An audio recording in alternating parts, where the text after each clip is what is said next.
Salute, salute. Yo, Black is time. Knicks and Bruises is back. The Queen is out the country, so shout out to the Queen. But peace, Kings. Appreciate you guys for joining me. Got DJ Shuttle.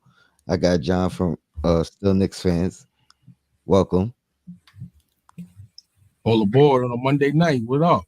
Yes, Appreciate sir. you for having us, man. Yes, sir. Um, Couple things I want to discuss, mostly Brunson, but because I got you on here, John, I was reaching out to you guys. I think it was last week where I wanted to talk to you guys, get you on the show because I know you guys do the NBA report, and I felt like it was so many things going on around the league. So I'm like, who better to talk to than you guys who kind of dip into all those areas every week. So True. that being said, anything going on around the league that you think the Knicks should keep an eye on or have interest in. Just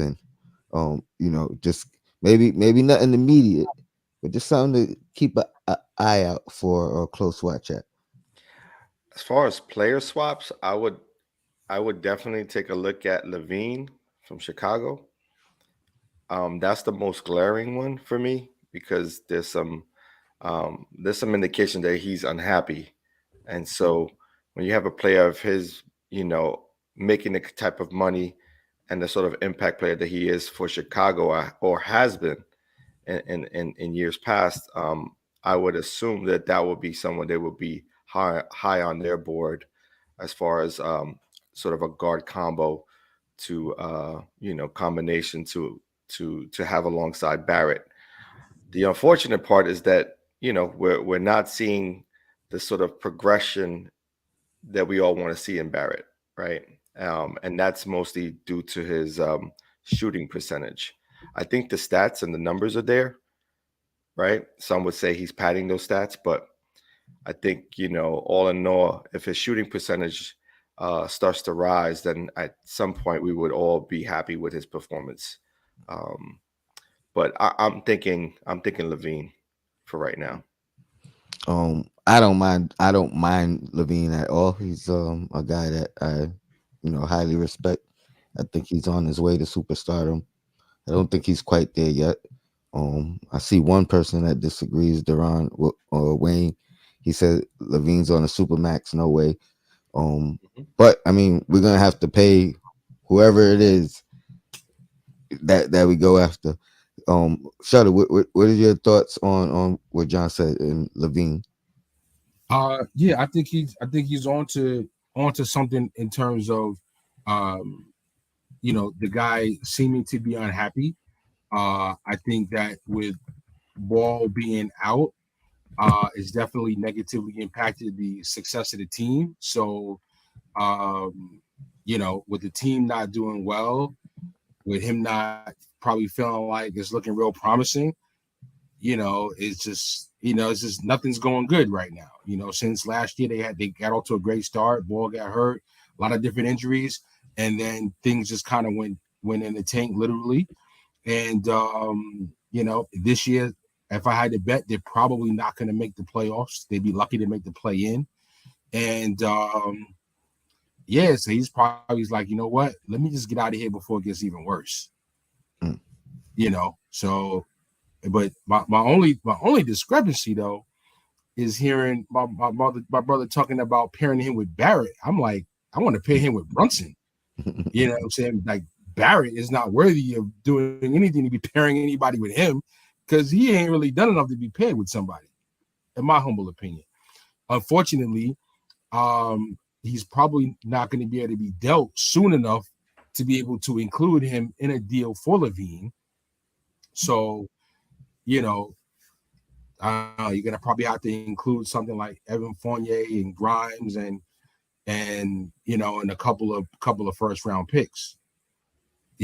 So I like the potential of it, though. I've always been a fan of Levine. He'd provide the level of athleticism and some of the clutch gene that there's not enough of on this team. Brunson's brought some of that clearly to the table, but yeah, I mean, Zach just signed that super max in July, just like RJ just signed his contract. So I don't even know if he's going to be eligible to be dealt either. It's a whole other factor. That probably isn't what till January he can be dealt, or is he, Yeah. or not even until, Barrett. no. Barrett. Zach. He signed an extension, right? I think the extension people have to wait a year, but I'm not really sure because I think there he was was a a free window. agent. I think RJ did the extension thing where he might not be able to be until a year, but I think Zach was a free agent and he could be dealt probably. I think it's like what, January or something like that. January 15th. Then Yeah. any So players signed this January 15th is the first day they can be traded. right. So I mean, I'd have to confirm that, but just in theory, though, yes, I'd love to see Zach provide that shooting guard athleticism, and he's one of the people that I definitely would be okay with giving grounds up for to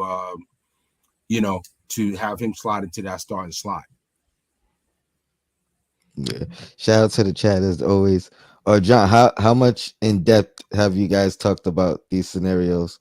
Or Levine in particular, did you actually do a deep dive, or am I just Yeah, no, actually, we haven't gone into any dives within players that may or may not be available, but it's something that I've been paying attention to, just because it's been the latest reports have been that he's been unhappy, and it almost seems like he's a sort of player that will sort of fit within the Knicks culture.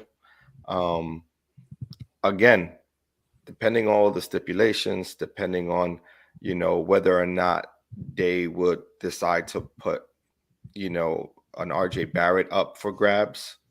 It's all I think it's all a possibility. I don't think anyone is on the Knicks team is untouchable outside of Brunson at this point. So it wouldn't surprise me to see those names pop back up in the trading block at any point in time. But as far as RJ's stock right now, it isn't where it needs to be.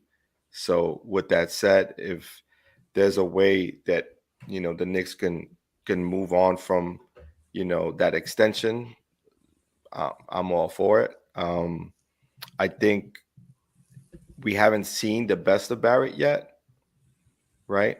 Mhm. I think he will not become a superstar.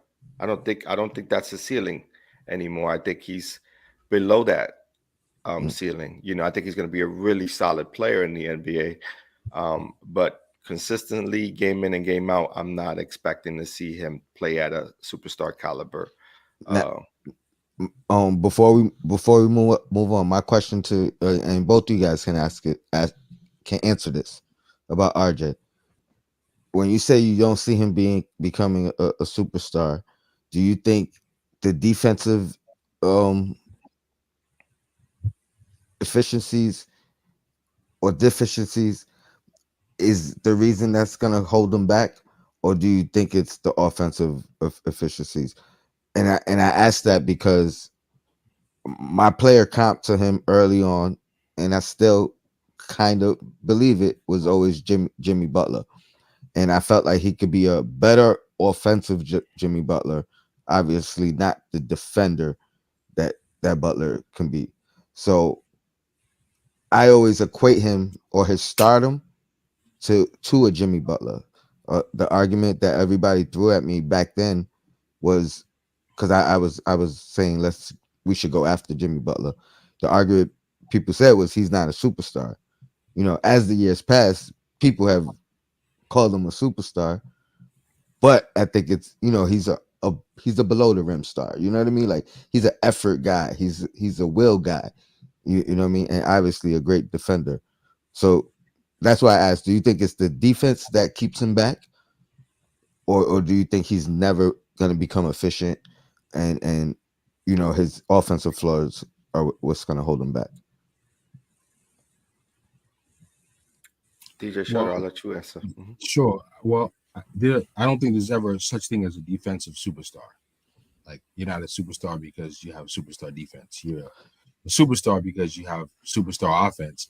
And no matter how great his defense is, I don't envision a time and place where his offense is so good that his lack of defense is going to be holding him back. So, and again, I want to take my time to clarify. In my view, you have superstar and you have star. Mhm. And you can definitely be a star without being a superstar. When you're a superstar, people come to see you, your box office, and you put fannies in the seats. Those were superstars. Those are what superstars are. When you need a basket and everybody knows that your team needs a basket and everybody knows you're gonna get the ball, and a great percentage of the time you get those baskets, that makes you a superstar. So are you saying it goes both ways though? Can you be a superstar and not be a star? Can you be box office and bring people to the arenas without necessarily being a guy that you go to down the stretch? A guy You, like because people will go for athleticism and be like, "That's my guy," and I'm not singling out Obi or saying anything to discredit Obi because I think he still has a long way of growth. But I think that's the lore with Obi is his athleticism. You know what I mean? We haven't. That's another thing that the Knicks as a whole throughout the years we haven't really had that. So now that we have it, it's like yo, you know what I mean? We finally got that. So I think he can be considered box office, or considered superstar potential. But I don't know if he ever becomes a go-to guy. You know what I well, mean? yeah, and I think that you make a valid point, but we're in New York, so always gonna it's gonna be a bigger deal for us in New York. But I don't think he's putting fans in the seats in OKC. I don't think that when you go to Utah, they're going to the game saying, "Oh, I got to see the Knicks play because Obi's coming into town." You know what I'm saying? But in New York, yeah, of course, we have a team that's unathletic, and he's the only athletic player that I mean, well, maybe Cam, but he's the most athletic player that we have that plays above the rim. So we're really excited. But when I say box office, I mean like in the small market teams, when you come to town, you're paying and you're buying a ticket and you're taking your kid because of that guy. Well, And well, that's. I mean, you and can make that argument. Obi in a small market would be, you know what I mean, considered something other than what he is here. I mean, I think you could really make that argument. I don't know how it has to pan out for him still. You know what I mean? But I think, I think there's a lore in that no matter where he is. yeah, no, there's certainly room for his growth, but if I had to put the house on it, no, Obi's not going to be a superstar. He could be somebody that you get excited to go see, but a superstar, no. And you could definitely be someone that people want to see and not be a star. That's to answer your question. Absolutely. And to be a star, is really like to me that's more of a thing like your peers in the industry and the coaches. They're gonna be like, nah, like yeah, this guy. The fans might not know, but like Jimmy Butler, he's not a superstar, but he's a star because other players know he makes the plays, the winning plays to make his team win games. He wills his teams to victories. That's what you consider a star player, a player that gets your team to gain wins and gains victories and go to the playoffs and those type of things. And again, this is just how I look at it. I hear you. I mean, I still stand on. I think he could reach that level. Excuse me 1 second. Let me introduce Mr. What's good? Evil, diehard Knicks fan. Appreciate you, brother. What's good, fella? Um, oh man, lost my train of thought. I still think RJ could reach that level, offensively, and be that type of guy that wills you or wills us to wins. He's still. I know people hate hearing it. He's still young. You know what I mean? And then, especially in the comparison to how old Butler was when he really took that next step. RJ's not there yet. So it is time for him. I'm getting a little impatient as well. You know what I mean? And by all means, I'm not shooting him any bail because he's been not good this year. You know what I mean? He played good last game, but he hasn't Nah, been good this I year. was I was very very pleased last night seeing him make layups. Oh gosh, yeah, yeah. So he was going to the hoop with aggressiveness, assertiveness, and he was making layups. So I was very, very happy with that. It was like, yo, this is how you make a layup. This is how Yeah. you make. Um, It's Eru, like it's like he well, had the layup juice. He took the layup juice. welcome in. Actually, before I welcome you in, I'm sorry, John. Did you want to give any input on RJ or any of that? I mean, RJ is on year 4, right? Yeah. And so in year 4, you would hope to see the sort of maturation of his game.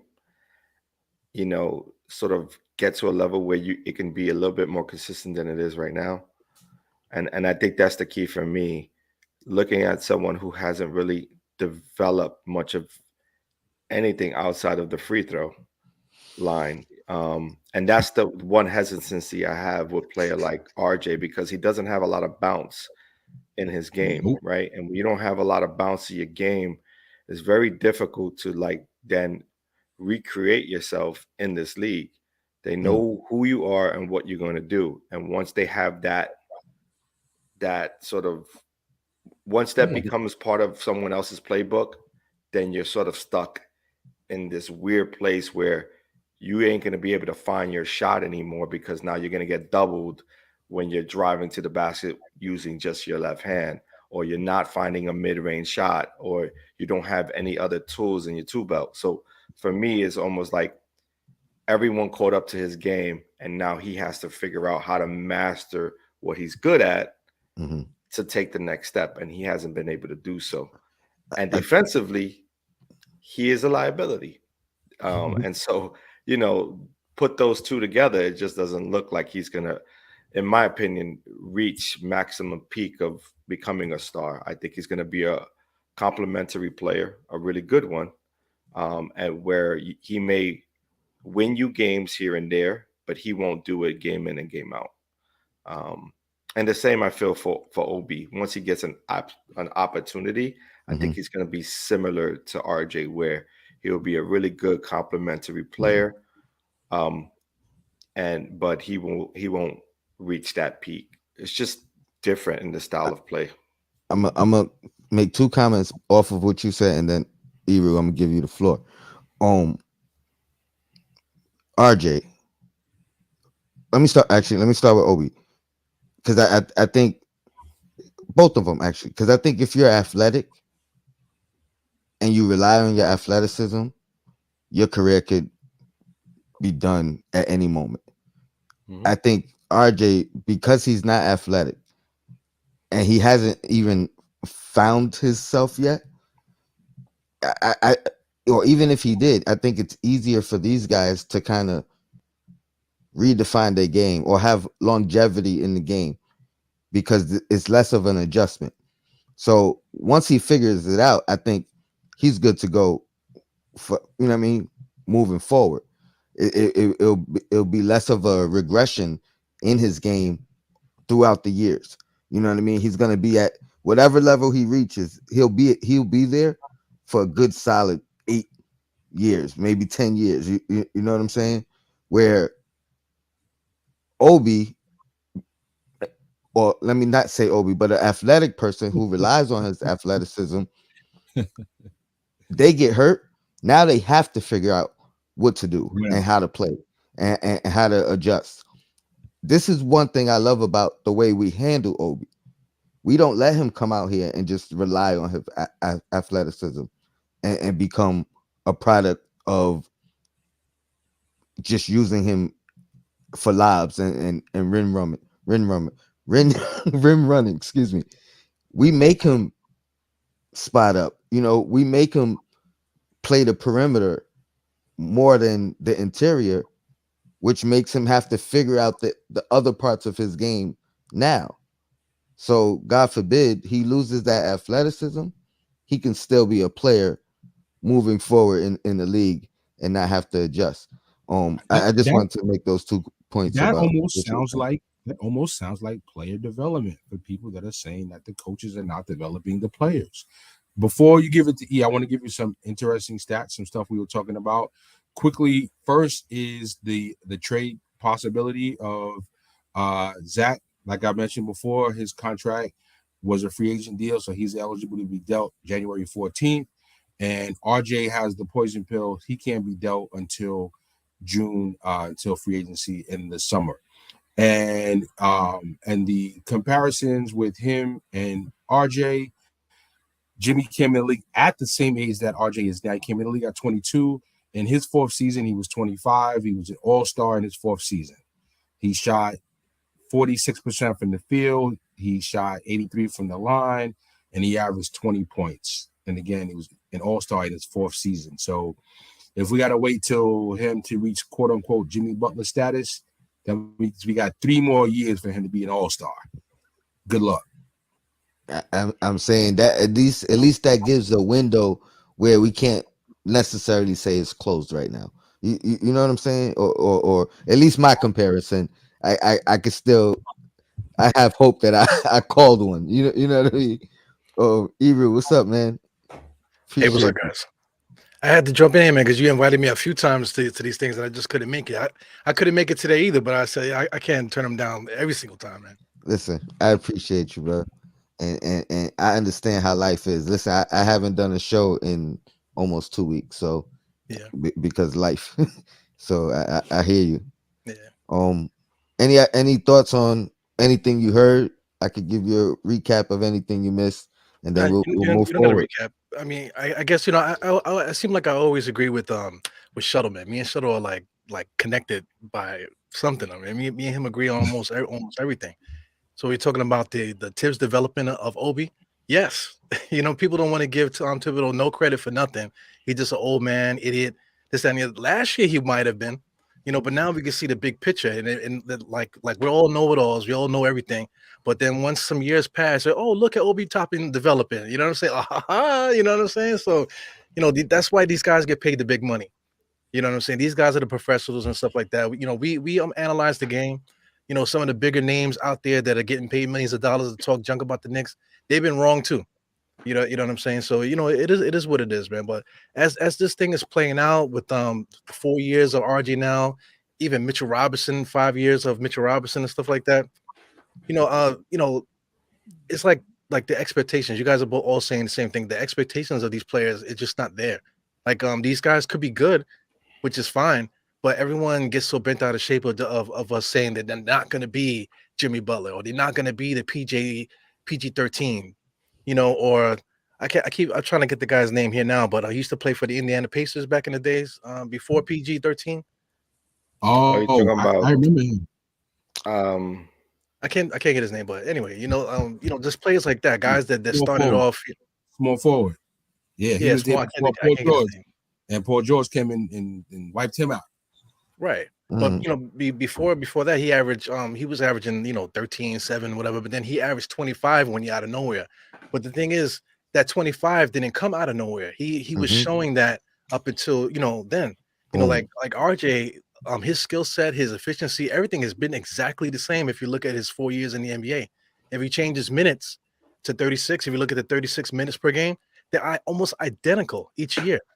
So there is no forward progression in his stats. But I attest to the guy, you cannot give him the ball and say, give me a bucket. But is he a good player? Yes. So I mean, there's something in the mix there. But it's just the expectations, about this stuff. So I know you guys were talking about Brunson also earlier, but I don't Oh, know if you we didn't really. We're about to get right into Brunson right now. okay, cool. So I'll hold off on that then. But I get Granger. There you go. My man said Granger. Danny Granger. Okay. Danny Granger. Danny Yeah. Granger was a bucket for a couple of years. He started off kind of like RJ, like you said. Like he didn't come in like a fireball right into the league, but after a couple of seasons, boom, he was 22, 24 points a game, and you could count on him. Yeah, RJ, I've never seen that. I just don't see that in him at all. It's one thing when it comes to basketball, man. Like it's no different than an MC. It's like, if you hear a person rhyme, if they got flow, they got flow. Like I don't know if y'all are fans of Rock Marciano, but I know Rock Marciano when he was a teenager. He had flow when he was 15 years old. It's no surprise he's Rock Marciano that everybody loves now. He had, when you play ball, either you got a handle or you don't. You don't come into the NBA and become, super handle, or become an incredible shooter from year 4 to year 19. It just doesn't I happen. mean, but at It's the a same time, rarity. you gotta acknowledge the growth in Rock Marciano as well, right?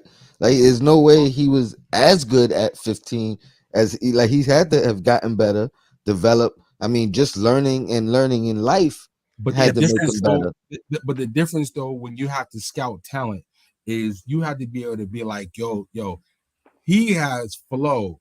I see his flow being incredible in a couple of years.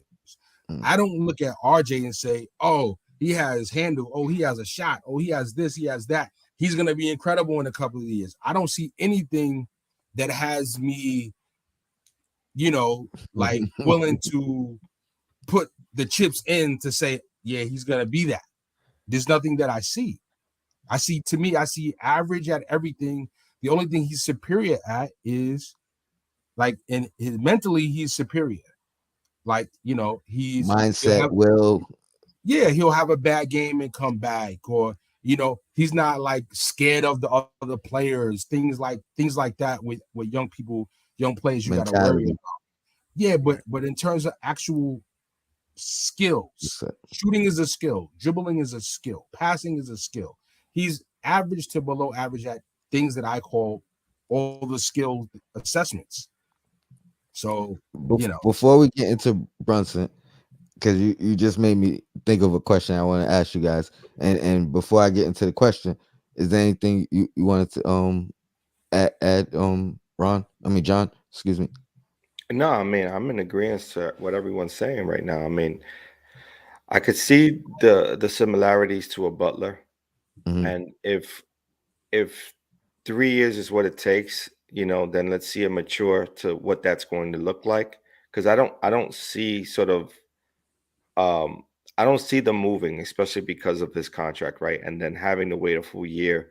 There's way too many stipulations around this contract to then move him. If you can build a With piece now or build with him, right? Because I think he's still going to be a solid player in this league, and he's going to have longevity because he doesn't seem to be a player that gets hurt very often. He plays a lot of games. He does all of those essential things you need to build your team around. yep. But again, he's not that guy, right? He's not that guy. He doesn't have the bounce. He doesn't have some of the things you look at, those extra intangibles to what you see in like all-star caliber players. Um, can he be built within the team? Absolutely. He can be a vital, playmaker or option for a solidified team, right? A playoff type contending team. Um, so for me, it's like, hold on to him, see what comes of it. You have Jalen Brunson here, build with him and Jalen, and if you could bring a talent like Zach LaVine in, then you move other pieces to make that happen. Yo, so RJ's like master killer in Wu Tang, Right. right? He's essential for the team, but Right. nobody was watching, listening to Wu Tang for Master Killer. You know what I'm trying to say? but he's not in But he the had the dopest lines, one of the dopest Yeah, lines. he do. starting five. I mean, I don't know if Master Killer was in the starting five of Wu Tang. Nah, maybe more like Rebel INS. Yeah, but I, INS I is I nice. would go with that one Maybe more like Rebel INS. Like, in the when you rock starting with, five. At least. yeah, nah, he's borderline. But All right, but here's my question. This is about to get a little spicy right now. Shuttle, this is your fault. And so thank you, thank you very much. excluded, I won't even say excluded. Under 25 on our team. Brunson's over 25, right? 25. Yeah, Okay. All right. 25. So under 25, our top 3 skilled players on our team, on our roster right now. That's easy. It's Cam, Yep. it's IQ, and Grimes. To me, the most skilled is definitely Grimes at number 1. Passing, shooting, ball handling. If I had to score each each of the skills combined, he's going to have a higher score probably than any of them. Then, yeah, I mean, offensively and defensively, I mean, it's hard not to put Cam at a very close second. And I guess IQ would round that out. No,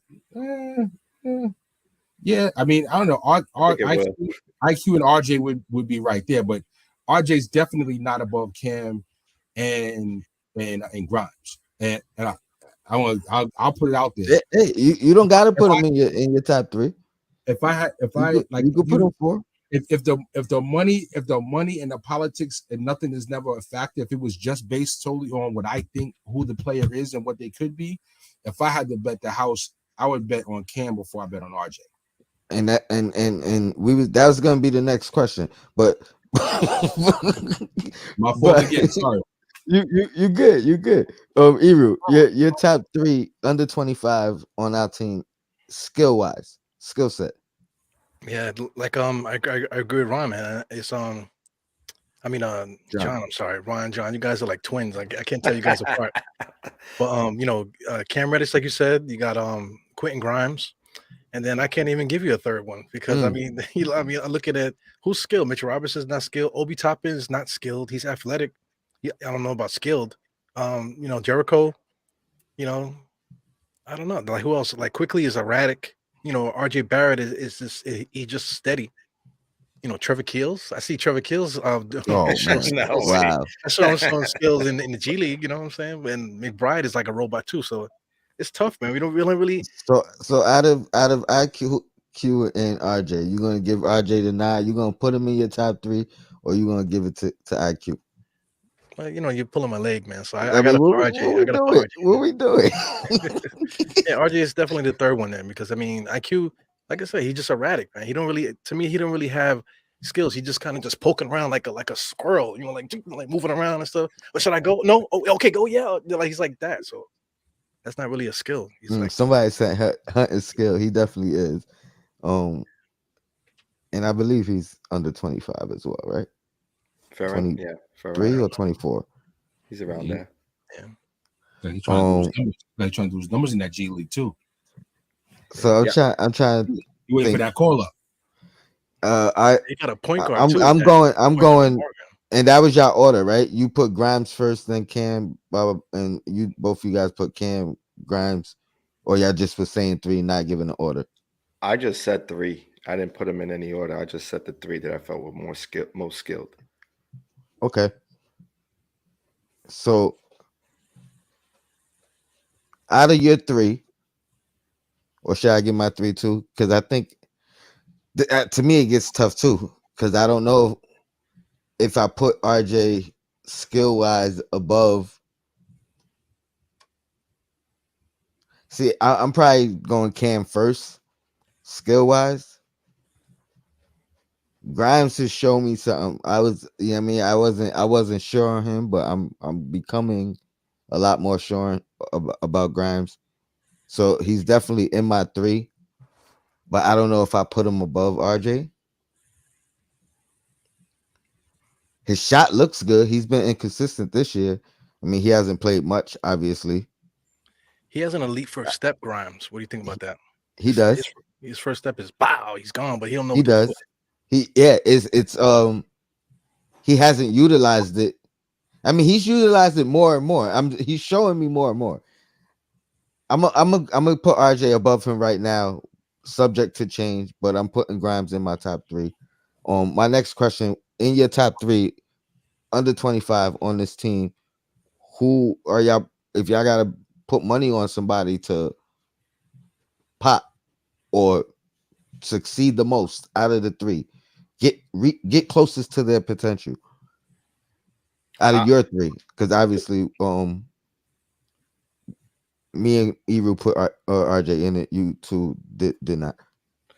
For me, if we're talking about what the current state of the Knicks right now and who's coaching them and the front office and everything like that, the only individual who I see that I've chosen is going to get the opportunity is going to be Grimes. To get that opportunity to shine and meet that potential. I don't think IQ is going to get the time and effort, although he's been given time and effort, to show what he can do. But they moved him around from shooting guard to point guard. Then he's behind Rose and he's behind, so he has a lot more obstacles in his way in order to gain the sort of momentum you need to gain in order to meet max potential. And I don't know if Cam is in the long-term future for this Knicks team. I think he's a stopgap situation right now. He's in the right place at the right time for now. And if they're able to move him, I think they would. You think it's more strategic with him than with Grimes, or you think they're showcasing him more than Yeah, for utilizing sure. him For sure. for fair enough. Yeah, and the reason why I say that is because of how they pulled back from utilizing Grimes on a trade, right? I When you think mean, about this offseason, they sort of pulled back on that. I don't know if any of that is true though. You know what I'm saying? Like I don't know how. Like I take all that with a grain of salt. You know what I mean? Everything was nothing was confirmed. Everything was posturing. You know what I mean? Let's leak this, or potentially let's Yeah. leak this, or who's it coming? Whose side is it coming from? You know what I mean? Like, Well, how about so this? Why is Grimes coming off of an injury and so is Cam, and Grimes gets the start? well, they both wasn't healthy at the same time until last game. I know. And so who got the start? Who got the finish? That's what I mean. So like, But it's that's kind of like because that was going to be my next question. Like right. Grimes got the start, but can't finish the game, and obviously this is a 1 game window that we're looking at. I was going to ask, do you take anything from that?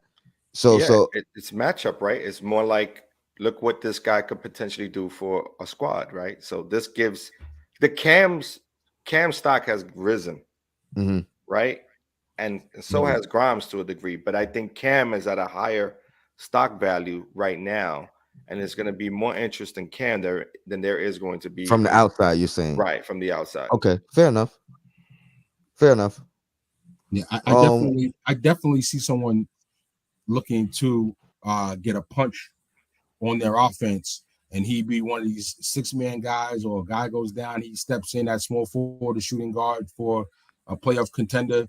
I mean, his it's not going to cost a lot. His contract is low, and this is definitely a guy that you could see yourself potentially re-signing to start on another team. I mean, we got to keep it real. Like, this guy was a lottery pick. There was a lot of expectations. People like me liked him more than RJ coming out of Duke. So, And me. So, like the idea that he can still be a starter and have a more fruitful career than RJ is still very much on the table. I'm sure in the eyes of scouts and other teams. Just not for us. I think for whatever reason. I think there's risk in both though, because even knowing even liking Cam more than RJ, you know what I mean? I wasn't gonna take him at the third. I wanted to move down to get Cam. But that being said, the things about Cam is you're taking, like John said earlier, he's gonna play. He's not injury prone. Like the way he plays, he's not at risk to get injured as much. You know what I mean? It's not just the fact that Cam has been labeled injury prone. It's also the way he plays that makes him more susceptible to getting hurt. You know what I mean? As opposed to RJ. So I think those things, at least if you putting on a GM hat, you got to consider those things. Yeah, I wanted to bring up something that John was saying. How they chose Grimes over Cam. That situation that goes against what Tom Thibodeau and what the old school coaches do. If you were the starter, then you should retain your starting spot when you come back. But that didn't happen with Cam. Quentin Grimes stayed there at the starting too, and then Cam had to be the one to come back in. So I thought that was interesting. Well, so the thing is that Cam really wasn't the starter; he was filling in. So I think all along, if you go back to training camp and what if Grimes had not been hurt, he most likely would have been the starting shooting guard coming out. True. And, with you combine Evans' kind of shaky play, now Grimes being hurt. All right, well, we don't really got a choice. Cam, you're going to get in there. So, he was just holding it down until Grimes got back. That's how I saw it. And Yeah. he overmet expectations. And I think that's the biggest key, right? Like given the opportunity, Cam took full advantage of this opportunity, was able to prove to not only other teams but the Knicks organization that he's a worthy, member of this team and should be looked at as a potential starter or a potential six man off the bench, right? Like given the minutes, he can provide a lot of substance, and so my biggest thing, and this is the why what I fear most about the way the Knicks organization pushes through a lot of these players and the timing of it is like you pay RJ the money, right, without actually giving Cam a real look, right? You paid Fournier without giving the young players on this team an opportunity to win that position.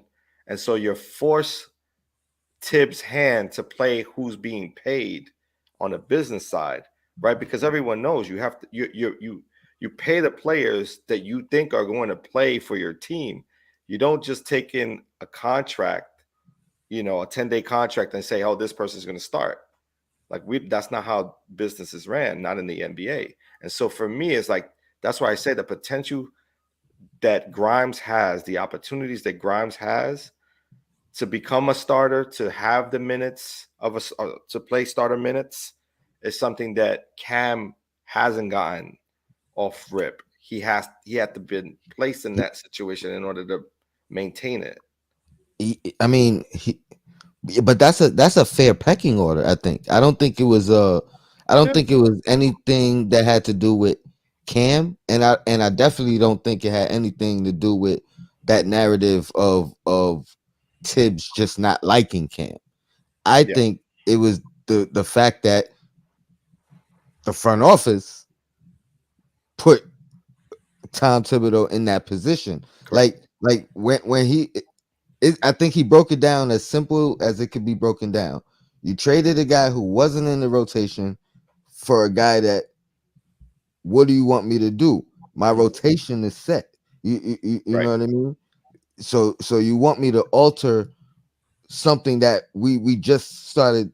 I mean, I don't know how you want to argue if they got momentum. It was a bad year last year, but you know what I mean.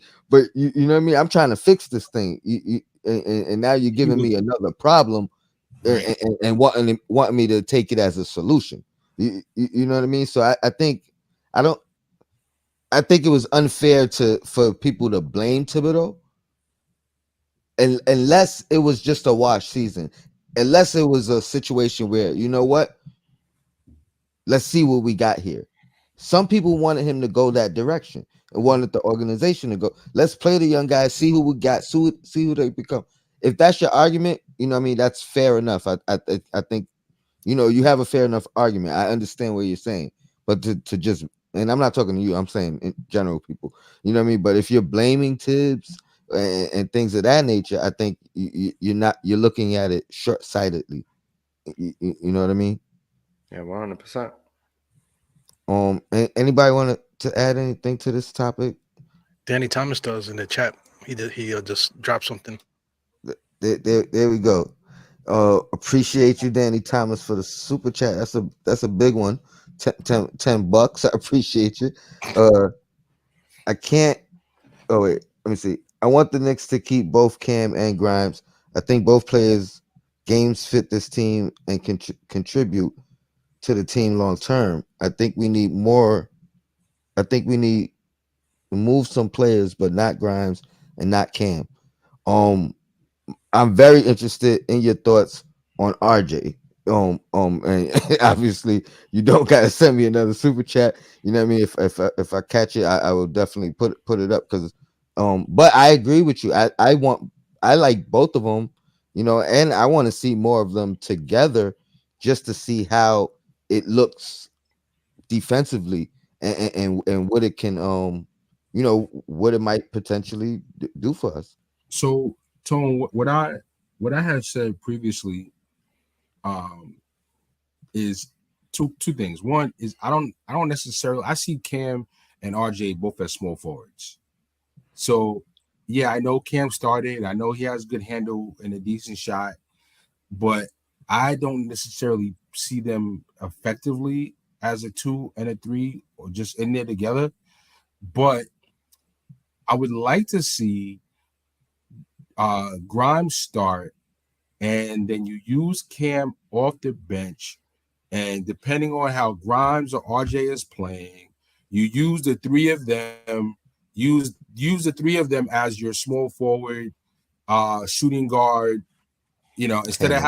Instead of having a backup at the 2 and a backup at the 3, you just bring Cam in for Yeah. Grimes. Grimes comes out, Yeah, and like a you wave. bring, and you just run away with those 3 at the shooting guard and small forward. I feel like that would be the most effective. You just let IQ back up Brunson, and you got Obi, and then you got iHeart/Sims, and that's it.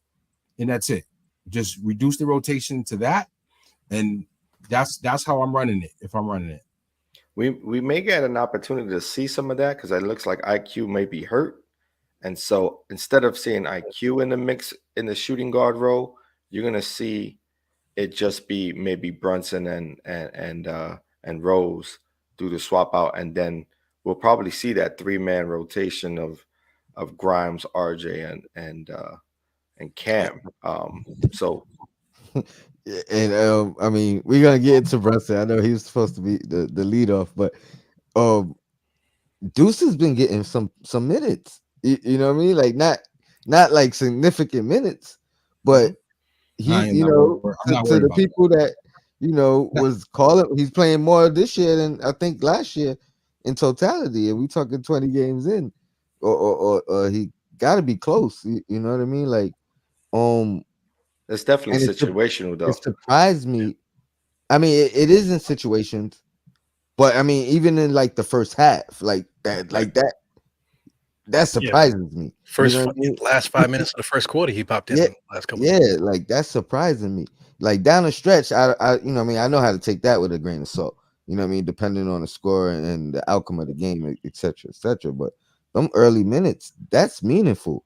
You know what I mean? And then I just think it's funny because the people who Play the say kids. Play the yeah, kids. play the kids, play the kids. Play It's the like, kids. Right. yo, it may not be what you want, but they getting their little dose of opportunity, which is a rarity. Like this is new for Tips. Like let's not act like he's not adjusting and doing. Like I don't know. Wait, I get nervous that maybe his job is on the no, line no, because Tone. He was playing the I'm young seeing, players before. He was yeah, playing the young players before since yeah, off the yes, rip. he was. But all right, you know what? Let me say this. This is year 2 for Deuce. Yeah, Yeah, Maybe this is just Tibbs' natural progression. That and because that's and, all and that's all see, I'm saying.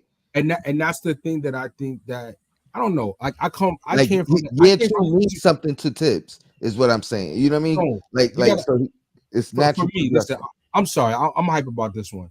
Listen, before you could DJ, you know what you had to do? You had to carry the records. You understand what I'm saying? So To be somebody's so roadie. so before you could DJ, you had to know how to hook up the equipment first. You understand? Like there's an order of operations how things got to go to. It's one and, thing and you when probably wasn't. When he had D Rose, it wasn't no issues with D Rose. When he had Noah, who was a starting worthy center, these guys got in there. But these guys that we had, let's not act like these were like you know MVP caliber, all defensive caliber players that he's holding back these type of talents. Come on, No. That's people not gotta my give argument. I'm no, but saying that the that's the point of the argument. time in the games that he's playing Deuce is eye opening to me because But I'm taking that it one is step new. further though. I'm taking it one step further because the people have been talking about how Tibbs don't play the young Oh no, players, I and agree. he was playing the young players from the beginning. I agree. He let RJ start even though he was playing like doodoo. You know what I'm saying? IQ and Obi, they were getting 15 minutes plus in their rookie seasons. Come yeah. on, man. It's like, come on. Like that narrative is just like, out of here. It's like Randall to that narrative. Yeah. So I'm gonna move on to Brunson.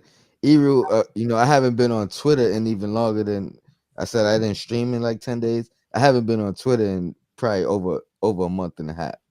But I happened to jump on today, and I caught a little message you said about Brunson, and I'm like, all right, let me let me see if he could come on it and kind of talk about it, because the title of the show today was Brunson has been clutch, but but are the Knicks asking for too much from him? You know what I mean? Or to Eru's point in his tweet today is, can we expect more? Is there more to come? Can he be even better? Well, So I said that in the MBK in the DM. I said that yeah, in the DM. yeah. He has another level. The game that we saw the last game, you saw he just went bonkers. That move that he made in the paint, where he dribbled left and he spent the other way real quick and just laid it up. Oh man, he was on another thing. But On one. in order for him to get to that next joint, that next hmm level, he needs somebody to be with him. You know what I, I'm I saying? I was I love Yeah, you, Eru. I love but you. I think that's the thing.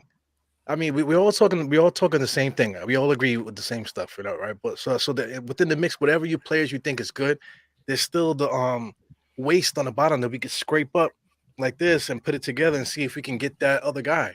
And the other guy doesn't necessarily have to be a superstar, Shuttle was saying, superstar, star. It's all kind of like relative kind of. But if we can get a guy that's like maybe less erratic than Julius, maybe a little bit more aggressive than RJ, to just in there to give us a 4, because this big 3 stuff is crazy. If we can get that other guy that can at least create his own shot and consistently we can rely on him a little bit, then you Brunson is free to really take it to that next level, because we saw him do that in Dallas, and I hmm wasn't sure if he was going to do that with the Knicks, but watching games like that every so often where he's it's almost like a pimple. You squeezing the pimple, you see it coming to the surface.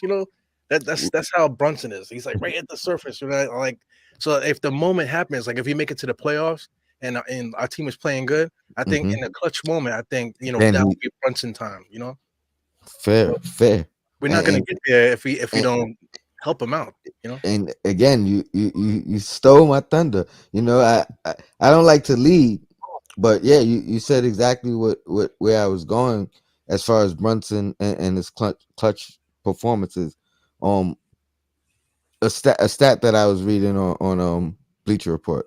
Jonathan Macri, he says, and for all those wondering, the 3 ahead of Brunson, 47 clutch points, right? Because they said he's 4th in the league in clutch points this season. Points in the last 5 minutes, with a 5-minute game, 5 points disparity. 47 points. This is as of last night.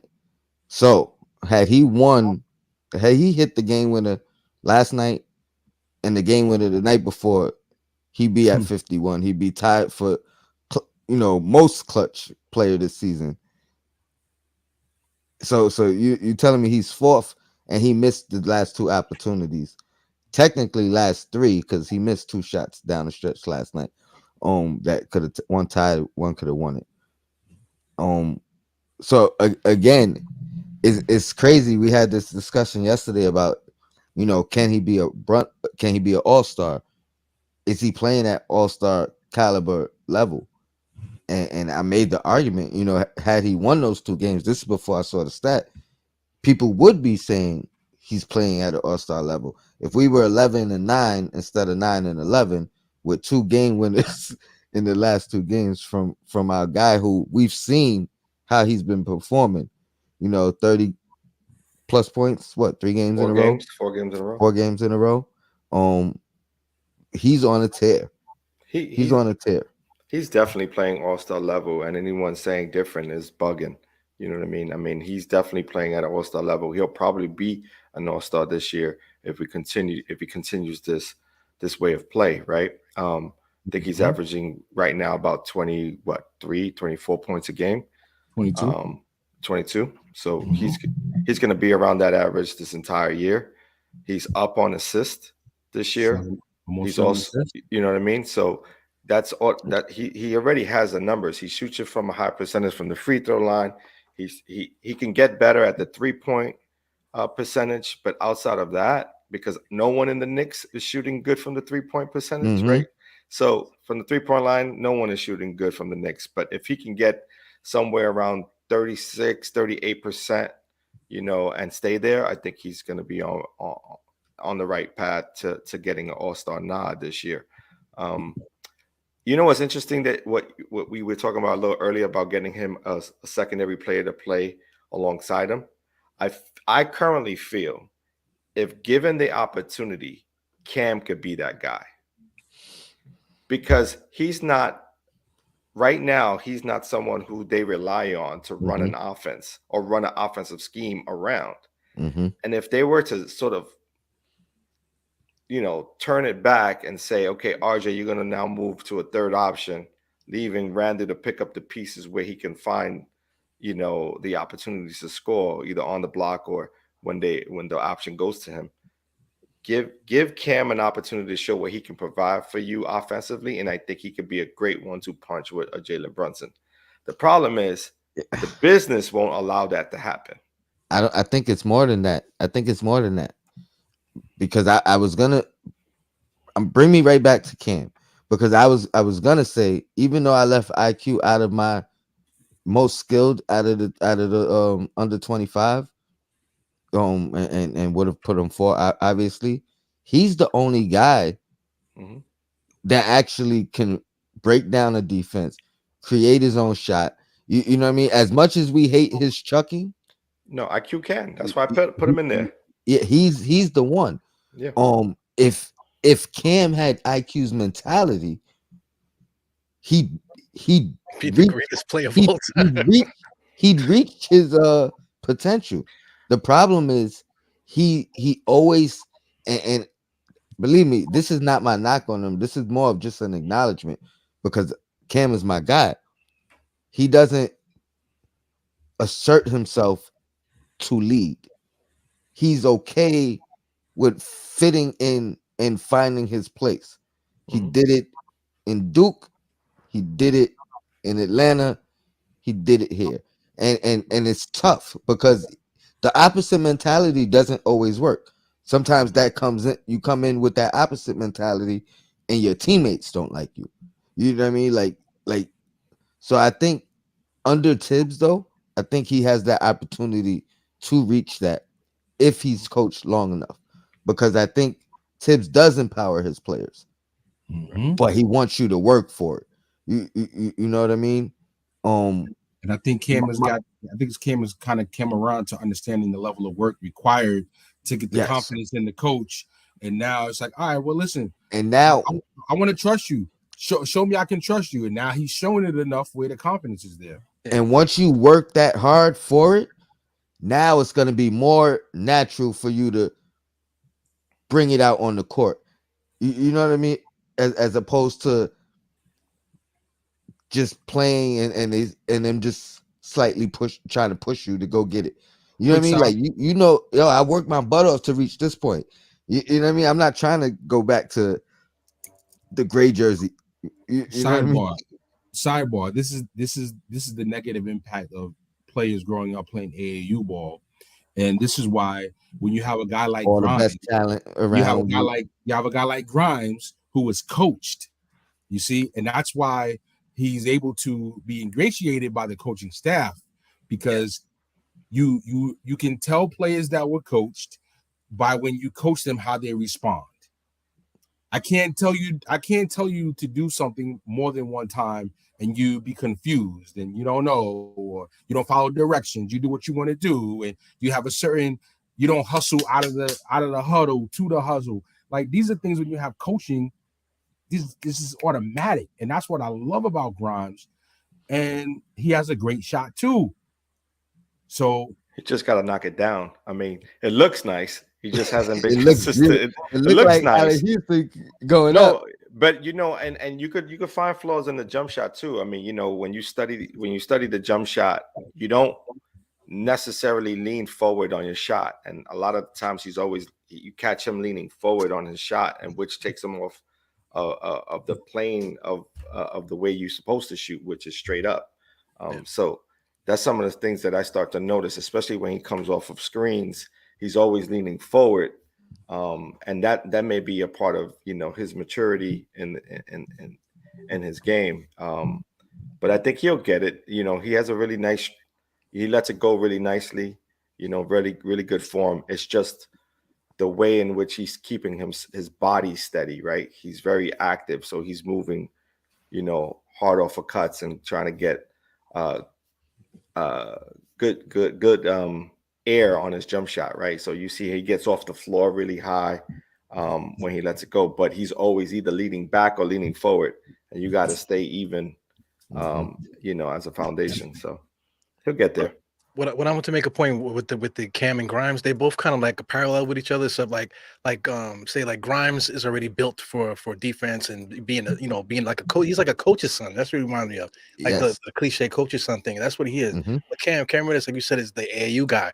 So I think that's perfect. But I mean, right now, both of those guys are kind of like slippery slope kind of thing because Cam Reddish knows that he could be that offensive guy, but he's trying to learn how to be that team player. But Grimes knows how to be the team player, and he's trying to figure out how to become that offensive guy. So I mean, they're kind of like perfect. Almost like yin and yang kind of with those two guys. And that's why I want to see them together on the floor because I think they can feed off the defense alone, and then everything else is going to work itself out because neither one of them are selfish.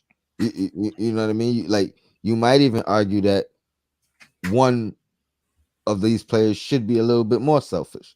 You know what I mean? Like Grimes, you only had to tell once you open shoot the ball. You feel me? Right. Cam afraid of making mistakes at time. You know what I mean? So he's hesitant to try to like even I think that's a perfect analogy. One is knows he could be that guy, but is trying to learn how to be a team player. One knows he's a team player and is trying to learn how to be more of that guy. And I think that's a perfect breakdown. Same thing with Tom. Tom issued him a challenge, like Shuttle said, but it's like I guess they probably had a conversation. What do you want me to do? Because Cam said as much as that in the beginning of the season. Man, he said, just tell me what to do. So Tom Tittle said, you want to know what to do? Play defense like that. So then he said, okay, to hell with it. I'll play the defense or whatever. And then now look what happens now. So now he knows how to be a part of the team. You can see it in his confidence. And then like what tripped me out too is that he does that role so well. But he had a couple moves last night where he drove in, the little move, whatever. Then he does a little finger roll, whatever. And then he comes up the court and he's like, like he's tickling because he knows I could do that all day, son. I think it's coming. I think I'm getting it. Like y'all hype for that. Like that's nothing. Yeah. But this is what I mean by what I say, given an opportunity, because this is why I say there's a part of the business that stops it from happening. Yeah. Because when you pay a player and you pay players like Randu, RJ, there comes an expectation with that pay, right? And because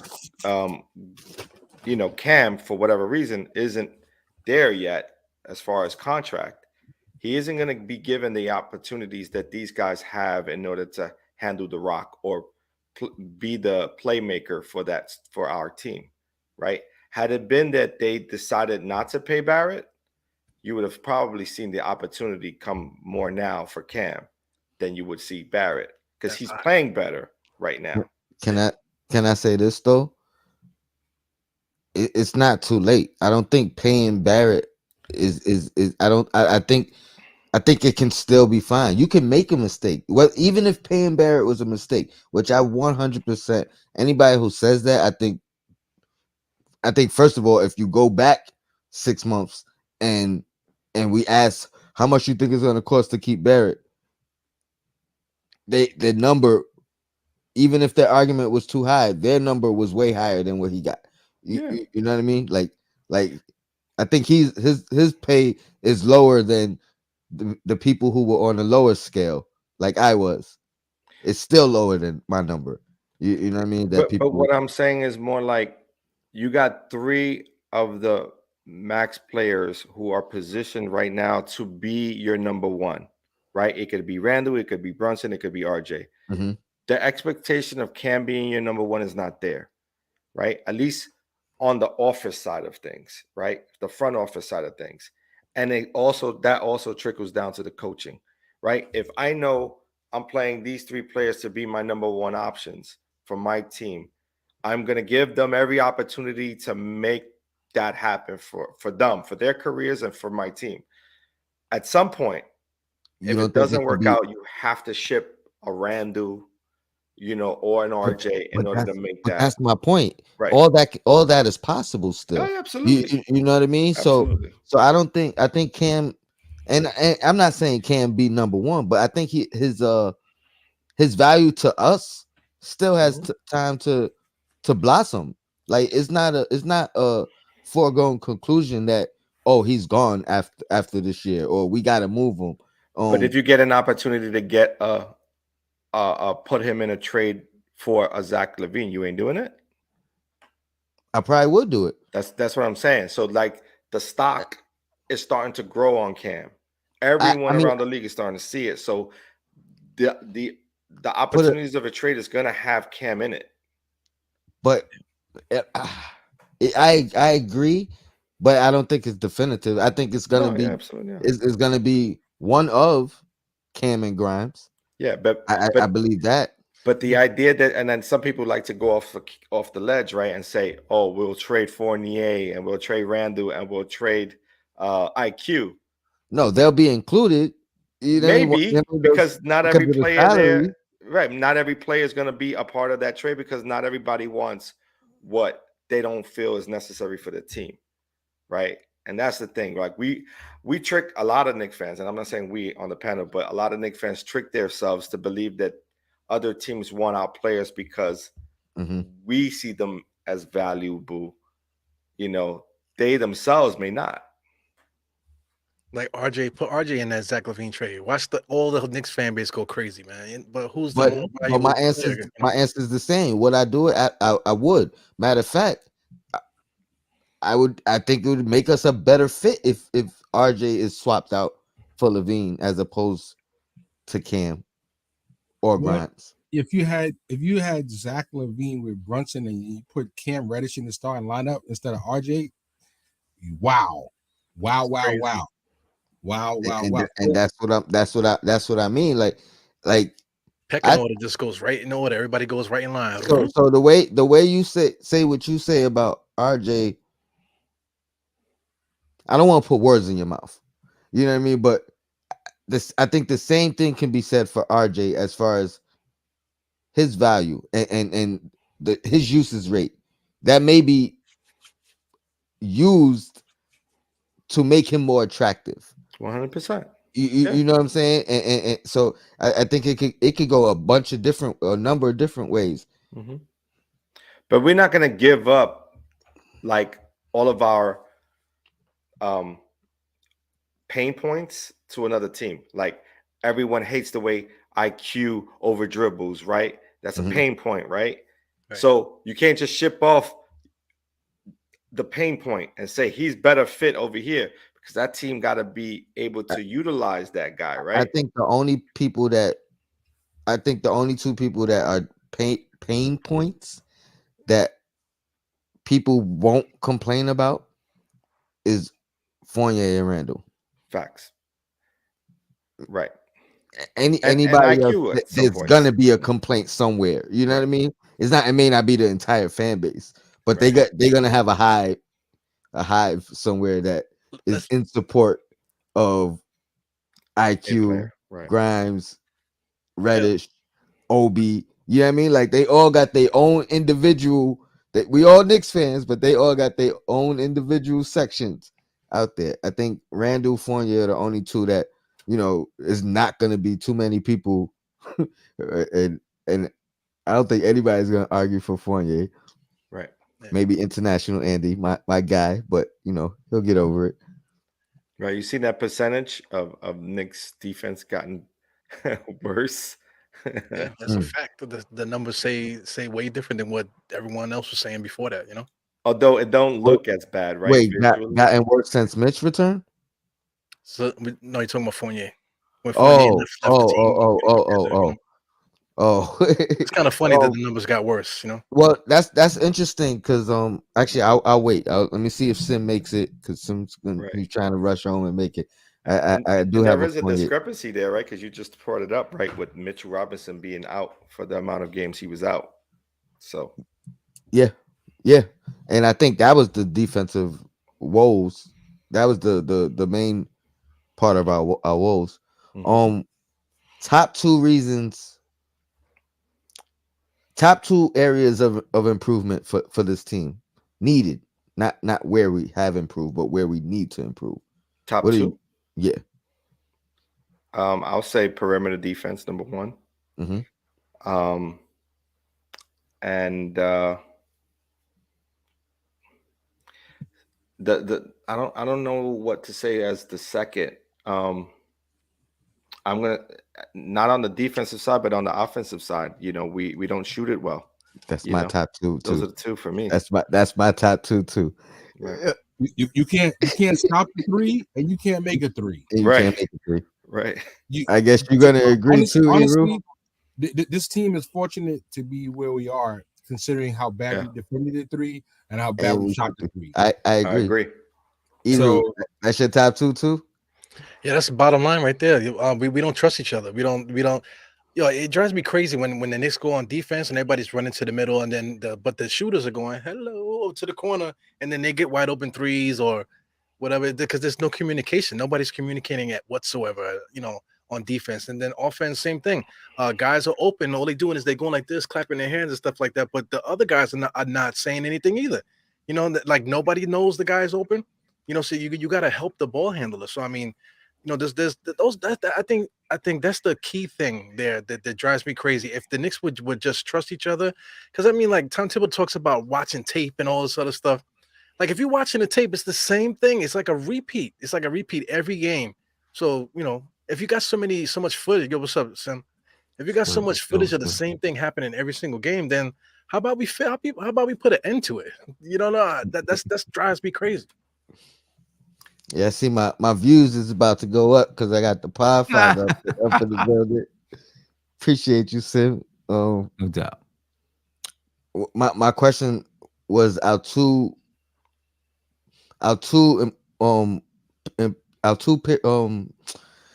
where we need to improve. Two areas of improvement that we need. What are your top two? We have a consensus. I don't know if you're You gonna made him agree. nervous, Sam. You made him nervous. You messed the whole show up, man. I He can't even talk. I don't know mean- if you're gonna be right on par with us, but what are your top two areas of For me, improvement? defense is the number one area. The defense is terrible. The Knicks are scoring the basketball. They may not be knocking down threes the way we would like them to knock down threes, but they've been. I mean, they scored 123 points last night. They scored 129 against Portland, even though it was in overtime. Like they're scoring the ball, but they're not playing defense. They're not getting stops. You're not gonna win if you can't get stops. Yeah. You know what I mean? And I came in on Eru talking about guys being wide open. Like, it's bad. It's worse than this year than I think I've seen in years past. With guys being just left wide open from the 3-point line. You know what I mean? And I also think there's some holes with just helping each other out. When someone is penetrating to the basket, I looked at a clip because I was talking about the guys switching, how much switching we do, right? And I broke down the clip when they switch.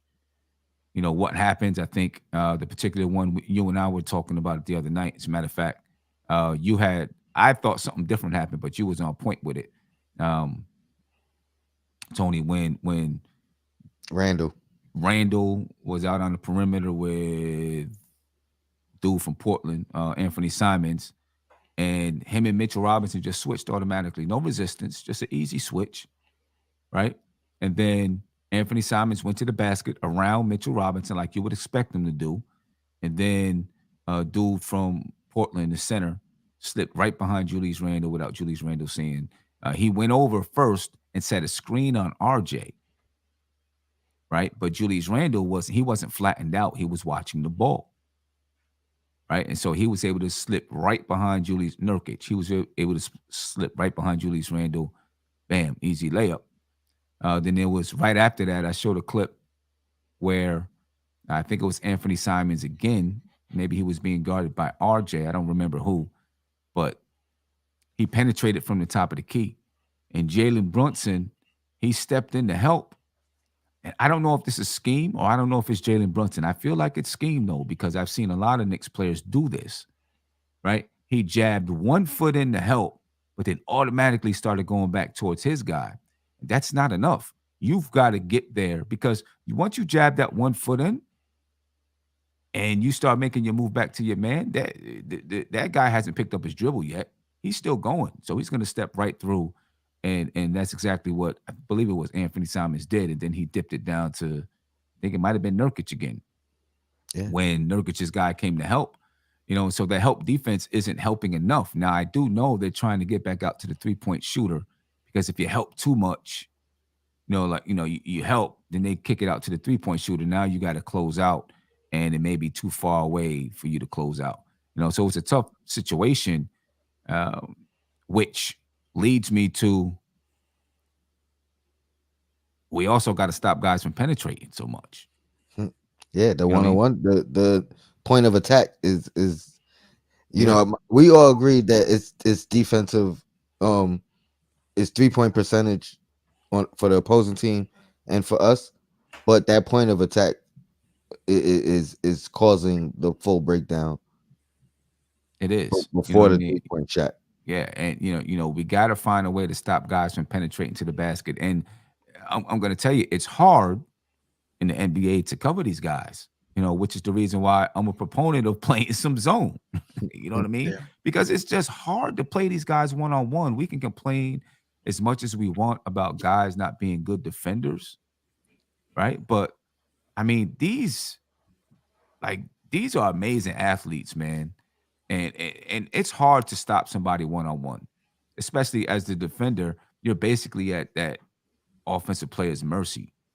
You know what I'm saying? You really can't do much until they decide to go. And these guards in the NBA today are so fast.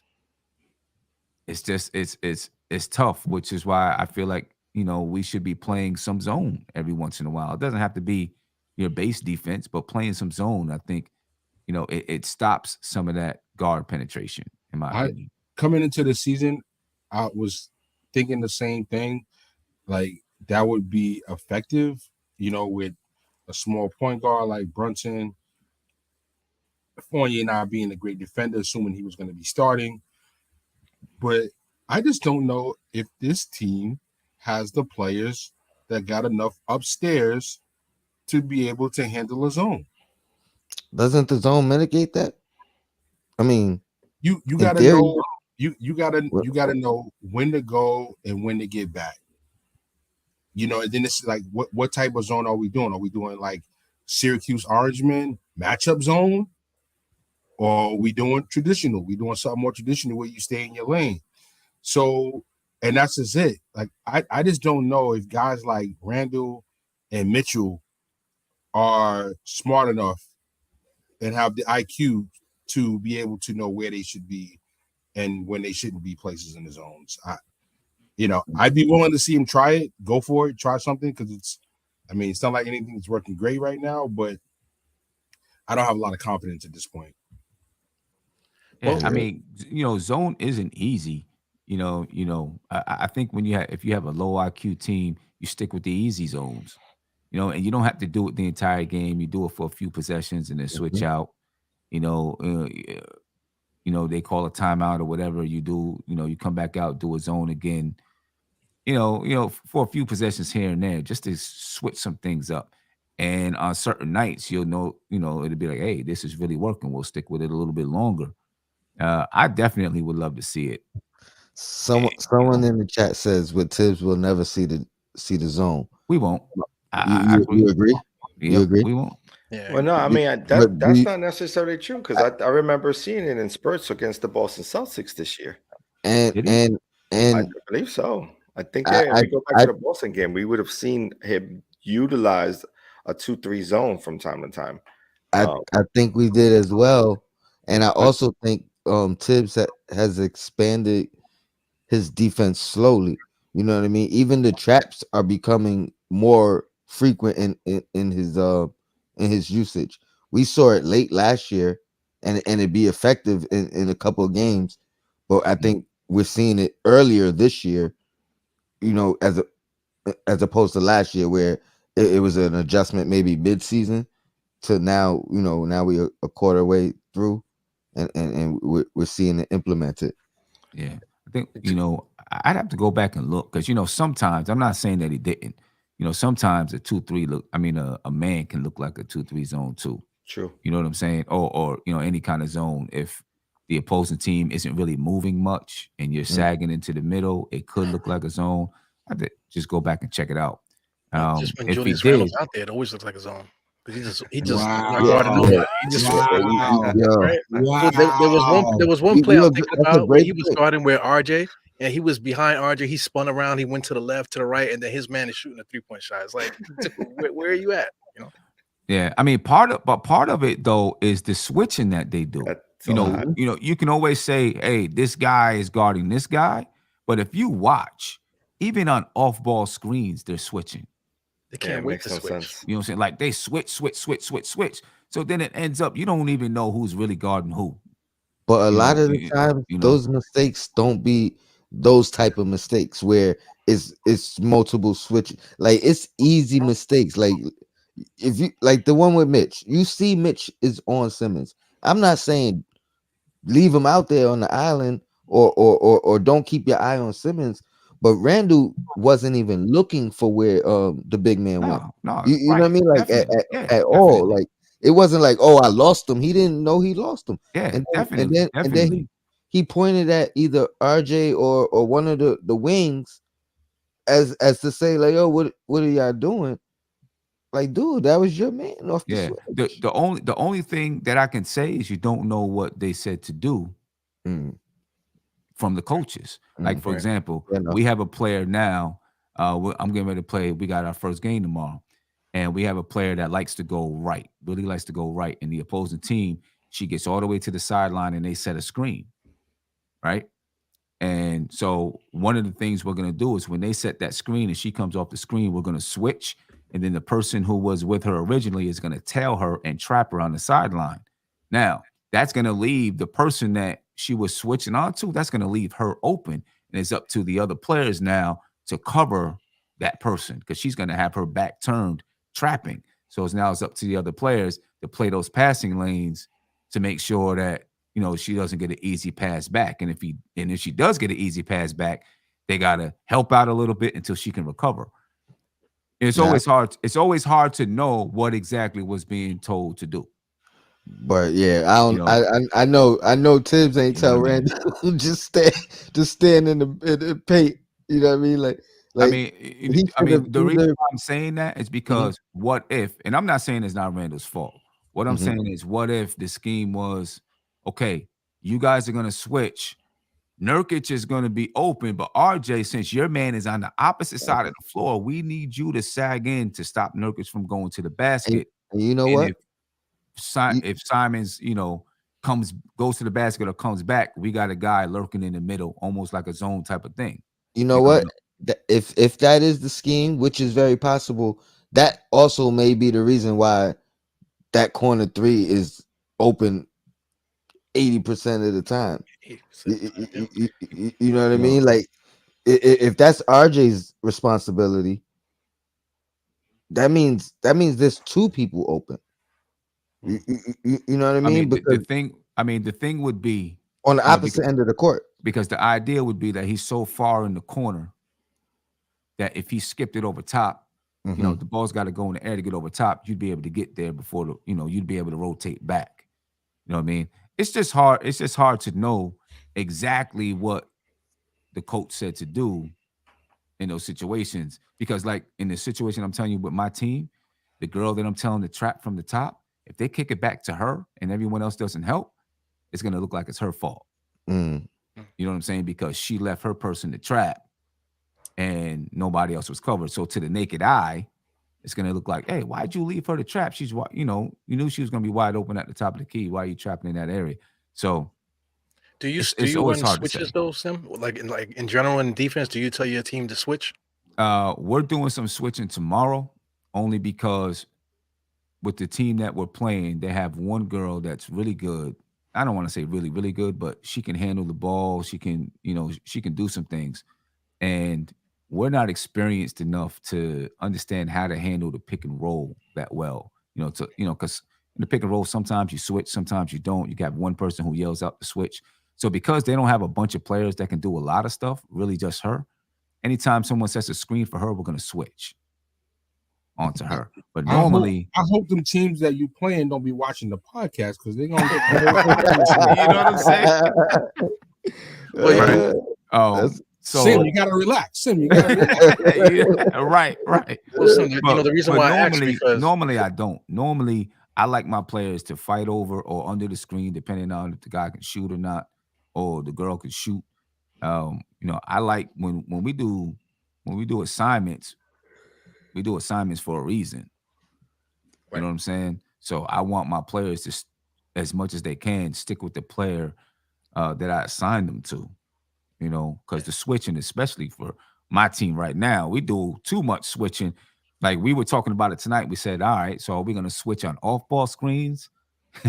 And one of my players was like, well, maybe we can switch on off-ball screens if they're going across the court. But if they're going up the court, I was like, no, we're going to do one thing. We're either going to switch on the off-ball screens or not. Because if we put too much out there, we're going to get confused and everyone's going to be open. So we decided we're not going to switch on the off-ball screens. That's what I was getting at. Because I think that's the problem with the Knicks. Like, we're just switching everything. So guys are like, that's your man. No, it's not. No, it's not. Even in the game. You know right. what I'm saying? You know what I'm saying? Like listen, that. I see it happen all the time. When all these switches took place, and then someone gets free, and they're like, you're supposed to have that. And it's like, yo, that's your man. It's like, no, but we did a switch. And it just gets so convoluted. Last time I was your man. It'd be like 20 fine. seconds of good defense, too. That's the killer. It'd be like 19 seconds of good defense, and then that last 3 seconds, you seen a wide open shot. Like right. The only time that I really, in certain situations we'll switch, but the only time that I really tell my players, you grab whoever's near you who's on a fast break. They're on a fast break, you got to get whoever's close to you because you don't got time to say, hey, my guy's over there, and then run across the court. I mean, I've literally had players though. Listen. I've coached a lot of youth basketball, and I've had players be on someone with the ball and then leave and run across the court to get their guy. And they're like, that's not my man. I'm like, oh, I was just about to say that. The first thing you do is stop the ball first, right? Make sure you stop the ball first and then get to the other players. Yeah. I'm telling you, I've had players do it. Just leave the ball and go to their man that they're covering. I'm like, oh, my gosh. Right. But, they're kids. They're supposed to do that. Right. Not 4 or 5 year professional athletes, in the NBA. I literally saw RJ Barrett, I think it was last night. Right. Was it RJ? Someone had the ball in the corner and he left. I don't know if it was RJ or it was somebody. I don't remember who it was. I have to go back and look. I think it was in the first half. They had the ball in the corner and they left. I was like, what are you doing? You can't just leave them. But, luckily whoever else was there to pick the dude up. I was, but that's the PlayStation hit the coach's button by accident. Yeah. That's the problem with the switching. It also develops mismatches that they aren't ready for or prepped for, right? You switch too much and then you have a John Morant, against someone who isn't as quick-footed, to defend them. So you have RJ on them and he's going to blow by RJ or, he's going to get by Randu and cause these ticky-tack fouls on Mitchell Robinson, right? And so that's part of the issue. And I wanted to know from you guys, like, how much of a percentage how much of this do you blame on bad defensive scheming? You know what I mean? Because I think, and I'll move away from the switching when we talk about how they played against the Nets, where everything was a trap. They over-trapped against Durant, You know what I mean? And he Yeah. still beat Pick 'em us. apart. Yeah. You know what I mean? It's like you still gave him an opportunity to beat us. So it's like defensive schemes, depending on the team that we're playing, it isn't always great.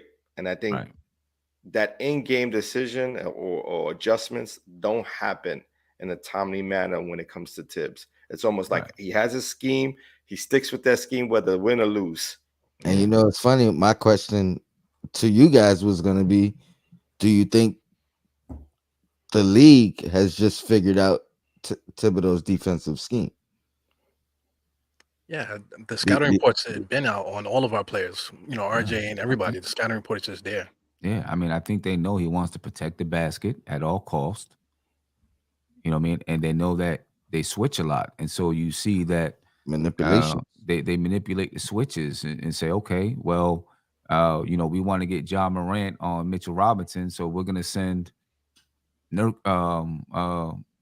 Adams up to set a screen, and you know they're gonna switch, right? Yep. So now we got Ja Morant on Mitchell Robinson, you know, and then they take advantage of it.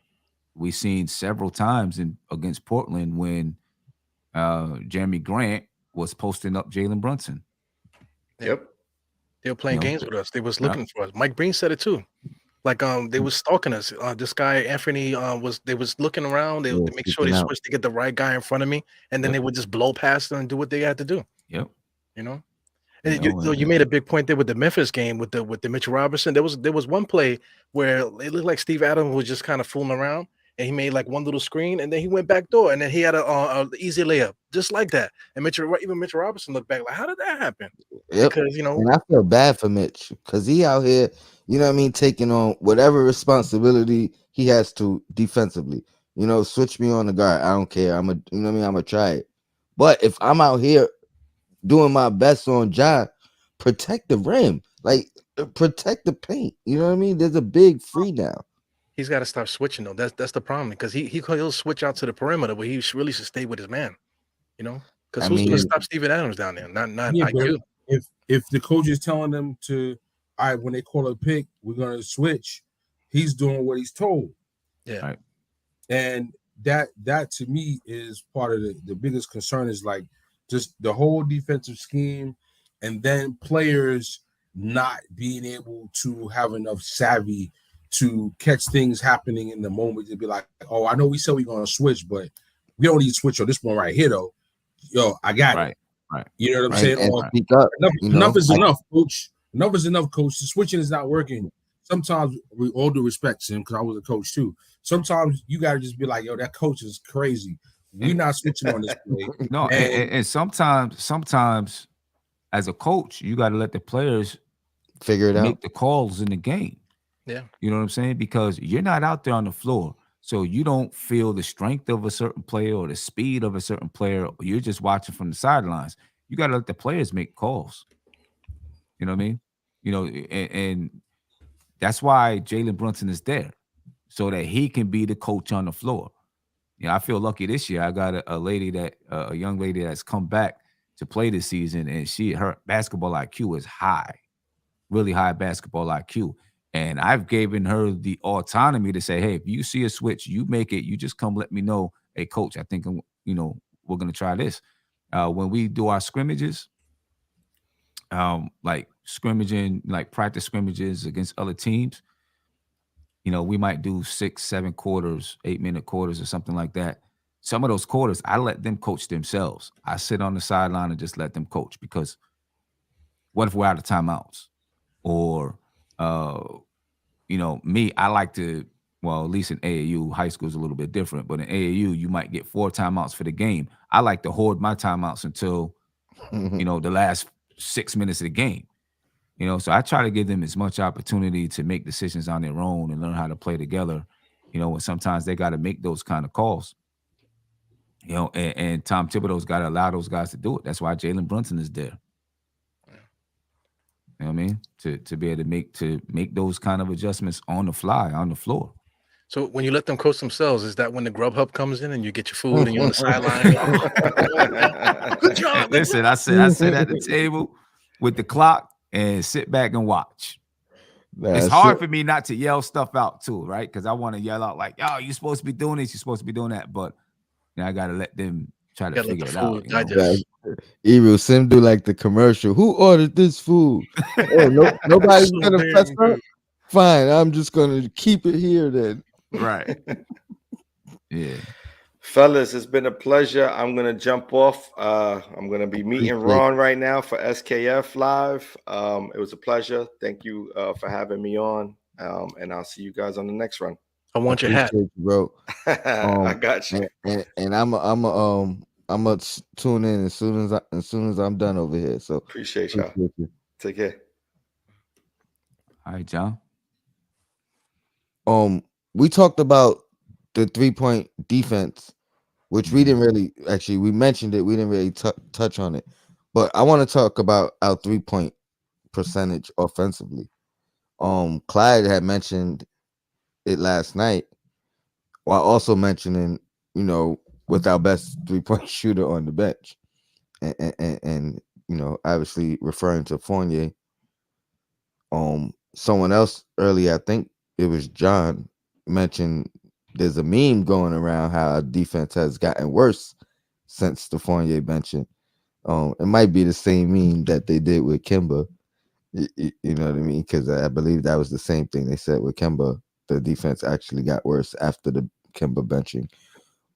But my question is, how big of a problem is this 3-point percentage? Like, we're getting killed, with the disparity in 3-point is made, the opposing team and us. And it's not just we need to shoot more, because I don't think it matters how many we're shooting. We're not shooting well. Do you think Fournier needs to come in? Do you think our players that are playing currently will improve? Do you think we need to look elsewhere for that particular spark in the team? I mean, Brunson, as well as he's playing, he's in the low 30s, 33, I think 32%. Yeah, he's actually coming up though. He is. He's coming up. He is. I don't even know what RJ's numbers are. You know what I mean? Like, he was in a horrible stretch. I think he had maybe one. I mean, he was good last night, and he might have had another good game shooting the 3 within the last 5 or 6. But other than that, he's been real bad. The truth is that there's no one that's in the rotation right now that has a history of being a career quality 3-point shooter. No one. So Grimes is really the only one that I have any hope and promise in that's in the rotation right now. I mean, he looks like he could be a better 3-point shooter. And, I wouldn't be surprised if he got up to 37, 38, 39%, soon and for a career. But other than him, everyone looks like 35 and under than me. Shooting is rhythm. You catch it and you come up and shoot in the rhythm. Guys, when the Knicks are getting the ball, we aren't really getting rhythm shots. So that it comes into the offense. We're not whipping the ball fast enough. We're just standing. A lot of times when we're running offense, guys are just standing there. Nobody's moving. So one simple penetration, guy comes over and he gets the ball.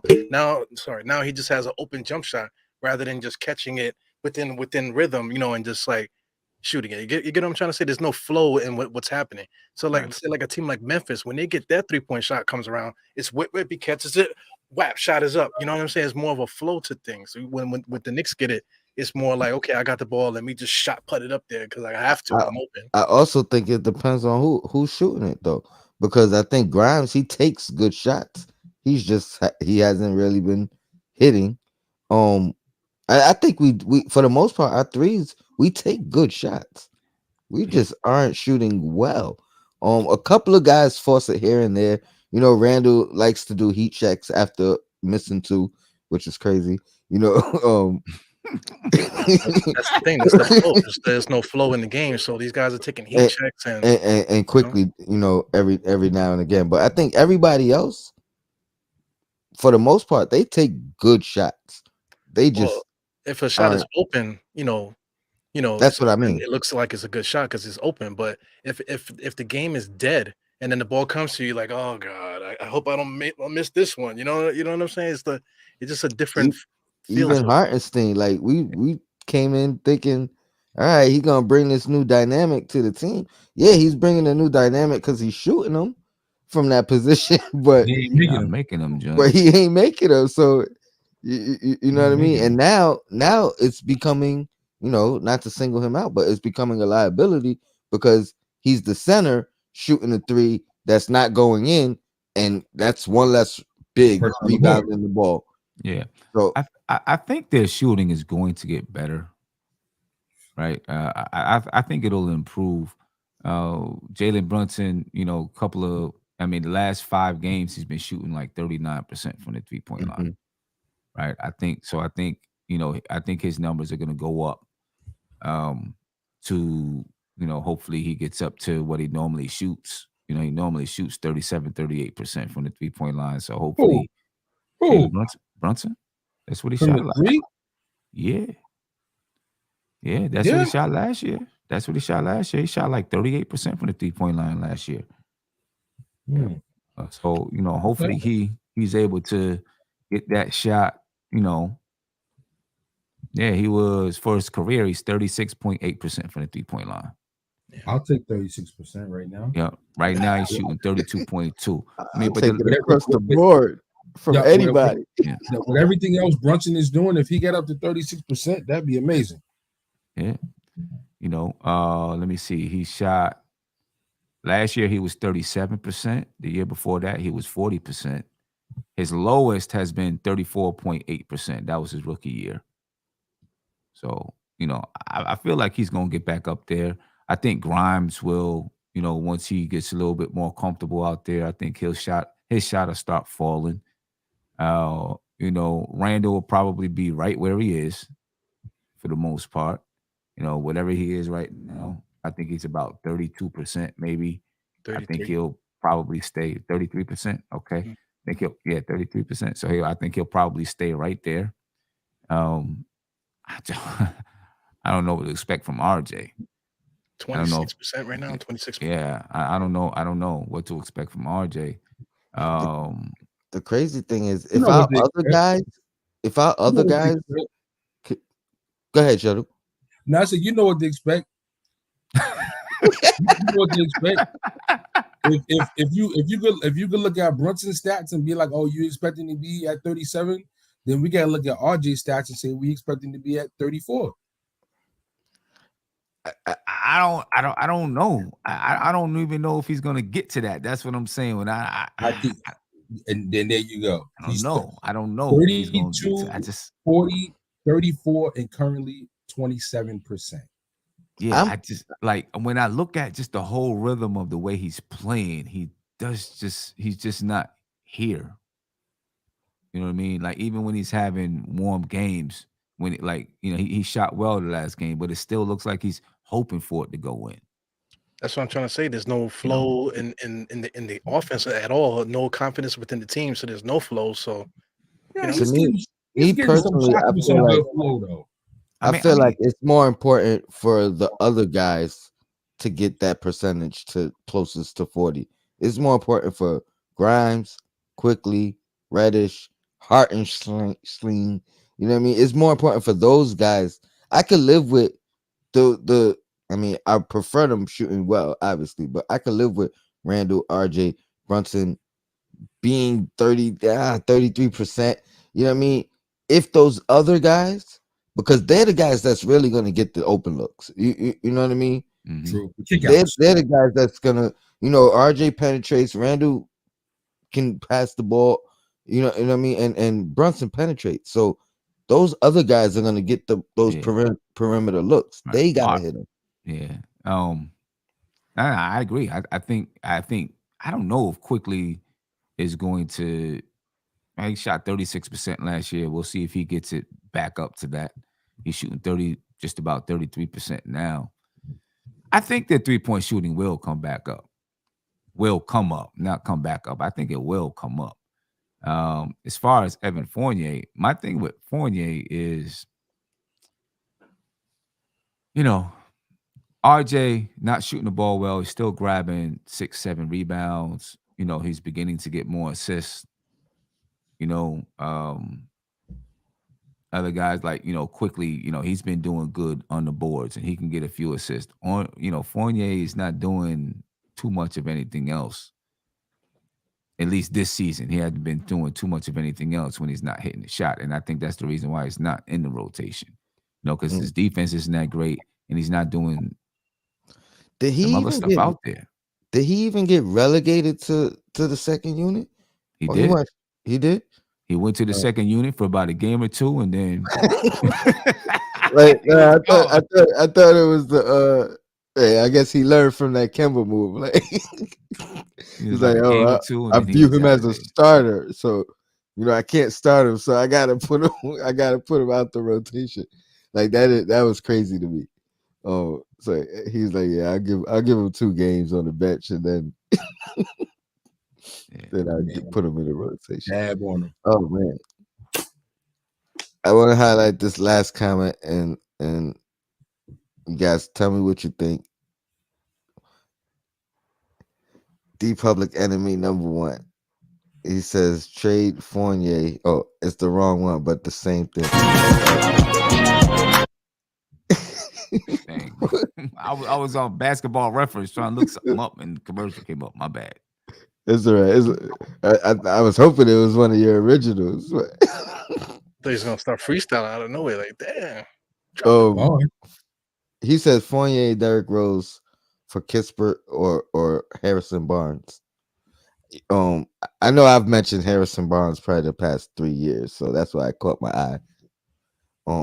I think he's another guy that would fit. He's not highest on my list. I think I'd prefer Terrence Ross, Sims guy, who is on the market, allegedly right now. But what are your thoughts on Kispert? I don't know if they're giving up on Kispert just yet, but what's your thoughts on Barnes? I would take. I mean, I know his salary. Without thinking about the salaries, I would take Barnes over Kispert. I feel like Barnes is probably a better defender. I don't know a lot about Kispert and his defense. I know he can shoot, but I feel like Barnes is probably a better defender. And right now, we need some guys that can play defense and knock down a 3.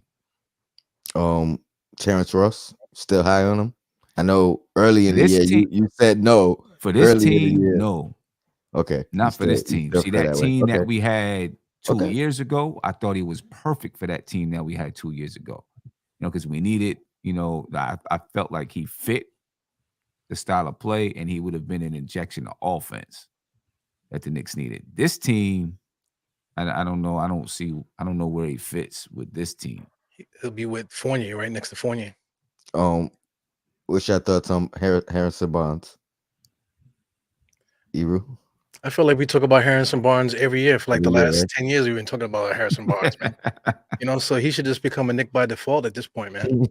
But they're playing good over there. So I mean, them trading Harrison Barnes, for Fournier and what was the other person? I don't know how that works for them because they're actually playing good over there. Yeah. Who else is out there? Who is my wing that I had from the other? I think it was like 2 weeks ago. Jay Crowder. Yeah, Jay Crowder. And your thoughts of him over Barnes or Barnes over him? Like, what would be your preference? Or neither.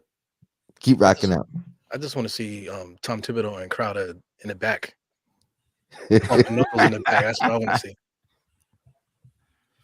See, we need defense, perimeter defense, and we need 3-point shooting, and we need it inserted. Obviously we don't need it, and then it's going to be a situational problem. That's the only thing.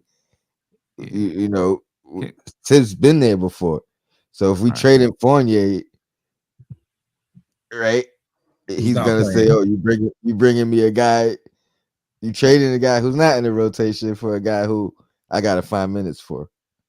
So it has to be a 2-player trade. Yeah. you know, can I highlight something? Absolutely. So Todd Barbie said, but what would either move do for this team? They might be incrementally better, but that gets you what? Maybe a 10 seed. What's the point? And my thing is this: if we're able to do a trade of players, right, without giving up assets, so that we can, get something bigger down the line, I'm willing to do it, right? Because, you say, oh, does that get you incrementally better? Yeah, maybe it does get you incrementally better. But we got guys, we talk about developing the young guys, developing the young guys. You don't develop the young guys by not trying to win. You know what I mean? So if you can add some pieces that helps you get incrementally better without mortgaging your future, I think you do it because these guys playing meaningful basketball games is what's going to help them get better. To me, you know what I'm saying? I always see people say tank this, tank that. Guys got to play meaningful basketball. The preparation that goes into meaningful basketball, the discipline. I can't go out tonight because we got this game tomorrow. You know what I'm saying? Like Mentality. the mentality, all of that goes into the growth of your players. So if you want RJ to grow, right? You want Quentin Grimes, quickly, Obi. You want these guys to grow. Everyone says, well, they got to grow on the court, but you grow off the court too. All of that stuff goes into how you play and how you perform. You know what I mean? So if you can add little pieces to get incrementally better without mortgaging, giving up your future or, a ton of future assets that stops you from getting a bigger player, then I think you do it. You know what I mean? I think you do it. I mean, I don't know how much minutes Barnes would play on this team, but his contract's expiring, so that's cool. A player, if I can pivot here, Tony, for a player that I'd like to see the team potentially go after. You mentioned Zach LaVine, which I'd be thrilled and ecstatic to get him at shooting guard. But I think that is a bit far-fetched. But if the team continues to nosedive the way I see that they will, maybe DeRozan would be something that they will part with. And he's only got 2 years left on his deal. And if you could somehow, I know Fournier's, only got really 1 more year left on his deal. But if you could come up a Fournier's, contract, and I guess include Reddish if you have to, now you got DeRozan and RJ in that starting lineup with Brunson, and you can bring Grimes off the bench for maybe another year or two until DeRozan's contract's up. He's only got 2 years left. I could probably live with something like that. I think I think either way we probably have to attach picks. Oh no, of course. Yeah, that's a foregone conclusion. Okay. DeRozan or LaVine. Obviously, I think DeRozan will be less picks, so absolutely, I wouldn't be opposed to that. Again, he was another guy that come free agency. I was like, hey, everybody let's said no. Yeah, they were saying hell no. They were saying hell no. I ain't gonna front. I'm one of those guys. I never was a fan, but he proved me wrong. Yeah, he only had an MVP caliber season. Yeah, he proved me wrong. I was like, damn. and we have Fournier. And we have Fournier. Right. Like now for more money, but that contract would have been doable. That money that we used to spend on Kimber, that extra money could have been used on him. It could have. And then you would have brought Brunson in this year. That would have been a real formidable team. And Brunson, Rosen, his defense, RJ. Let's do it now. Picks up, let's do it now. See what you think. People gonna kill me. I'll do it now. I would definitely, because one of the things, like people were mad at Brunson. Not people wasn't mad at Brunson. Let me not say that. A couple people brought up, 2 games in a row where he didn't, hit the game winners or whatever. But he also dragged you to that point. I mean, he scored 17 points in the fourth quarter last night. You can only go to the well so many times before it's gonna, you're gonna come back with an empty bucket. You know what I mean? And the last 2 games, he's been getting the Knicks to that point, and he's gotten some good shots. But if you have a guy like DeMar DeRozan, that can get it done in those type of moments too. Relieve some pressure. It relieves some pressure off of him, and yeah, you know what I mean. I would definitely, you know, consider I, it now. You know what I'm saying? If we would have did it, last year, we would have been able to do it without giving up picks or whatever it is. But it is what it is. I got a hot take. I mean, it's not really a hot take, but it's going to be taken as a hot take because, everybody likes to take things out of context. But the reason I liked DeRozan for so long, basketball wise, is I saw the way Kobe mimicked Jordan is the way DeRozan mimicked Kobe. Obviously, he's not reaching the levels of a Kobe Bryant, but it was that was what I saw in DeRozan. He was one of those guys that his footwork, you know what I mean? Like, we talk about footwork, we might have the best footwork in the NBA, backcourt footwork in the NBA. We get him him next to Brunson. But that's my little hot take. That was what I saw in DeRozan. But yeah, I think that's probably more doable for the simple fact if the Bulls are falling and they got to make a move, they're probably more inclined to want to keep LaVine and move on from DeRozan. But LaVine is also the type of person that voices unhappiness, I think, a lot sooner. So it may be a situation where they got to move both of them. Once you move one of them, They've been together for a while too, so there's a little stress involved because what's his name was having a bad game, Levine, and then he got benched in the fourth quarter a little bit because he had a bad game and he didn't really like that. So sometimes you get annoyed with each other, just like having a sister and stuff like that, or brother. You say, oh, I'm tired of hearing this guy, man. Get out of here with that. So they might be going through that because they have a lot of talent. Nurkic, not Nurkic, whatever the Vucevic. man's name is, Vucevic. Vucevic, yeah, Vucevic. They all look alike, man. Yeah. So- So, but let me here's ask my- you this, right? before you ask that, Sim, last night when we was on, remember, was it not? It wasn't Big Bubba. It was Cornerstone Kev when I asked him about the Brunson and All Star and that stat came out today about his clutch performance. He's fourth in the league in clutch points last 5-minute game. If he would have made those buckets last game and the game before, he would have been tied for first. Right. Like so that just confirms, you know what I mean? He not only is he playing at an all-star level, had that stat been number one, you can't even deny it. You know what I mean? Right. But go ahead and say what you And then the Knicks would be 10-8. and yeah, 10 and 8. Whatever. Oh, no, 11-9. 11 and 9 instead of 9 and 9 11. and 11. Right. Boom. But the guy was asking about incremental moves, right? And I don't know if you call Lonzo Ball an incremental move or not, but one player and the way that they fit, Lonzo Ball doesn't put up like a bunch of crazy stats. You know what I mean? He's going to give you 13, 14 points, 8, 9 assists. Okay, I mean, good point guards type stats, and he's a defender. But one person that fits in can change your entire team, right? And since he's been out last year, this Chicago Bulls team hasn't been the same at all. You know what I mean? I mean, they were towards the top of the East with Lonzo Ball out there, and now they're not even in the play-in. Stabilizer. You know what I mean? Just that one guy that can do certain things, play defense on multiple positions. He's not, he's the one who gets the ball around for them, to make sure DeMar DeRozan gets the ball in the spots and Zach LaVine is happy and all those things changes a lot.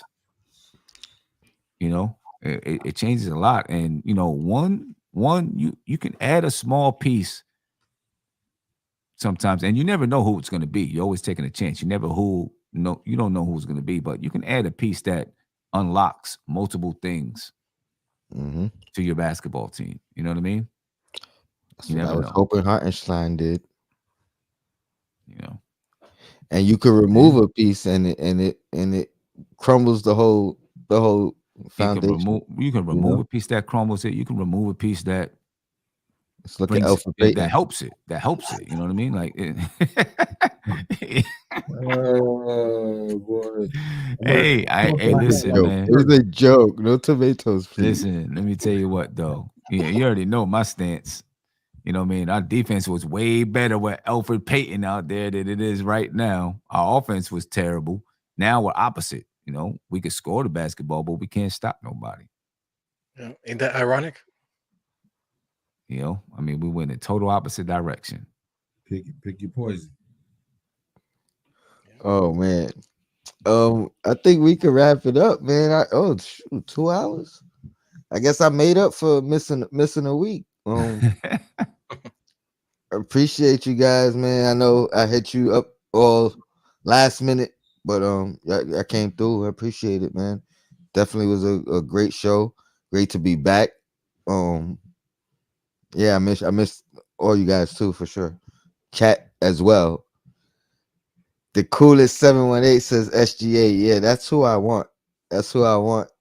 Good luck. That's who I wanted. You know, and I know it's gonna be costly. I mean, but You think they'll ever give him up? I do. Not only is it going to be costly, it's like it can't happen until the summer. But what would they want from us though? If it comes to SGA, what would they want? The same thing they proven to have wanted over the last 5-10 years.